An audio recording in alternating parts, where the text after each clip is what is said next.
تو دوستو اگر یہ چیز ہمارے اندر پیدا ہو جائے کہ میرا رب مجھے دیکھ رہا ہے اور قیامت کے دن مجھے اپنے کیے ہوئے کا حساب دینا ہے،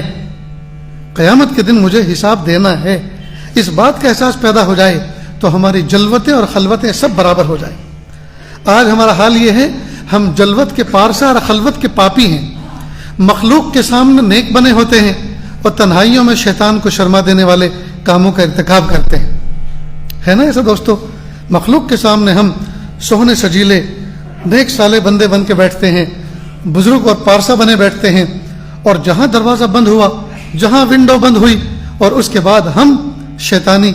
چنگل میں پھنستے ہیں، ایسی ایسی ویب سائٹ کھولتے ہیں جہاں سوائے بے حیائی اور بے شرمی کی کوئی چیز نہیں ہوتی، اور تنہائی کو ہم اپنی برباد کر رہے ہیں۔ اللہ اکبر کبیرہ۔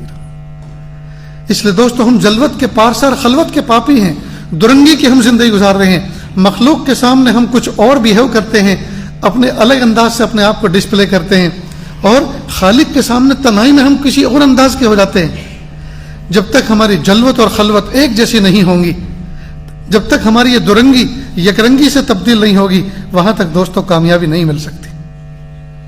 تو اس بات کی کوشش کریں کہ ہم جیسے مخلوق کے سامنے ہوتے ہیں، خالق کے سامنے بھی ویسے رہیں، جیسے ہم اندر ہیں ویسے باہر بنیں، اور جیسے باہر ہیں ویسے ہم اندر بنیں۔ ظاہر کو باطن سے اچھا اور باطن کو ظاہر سے اچھا بنائیں۔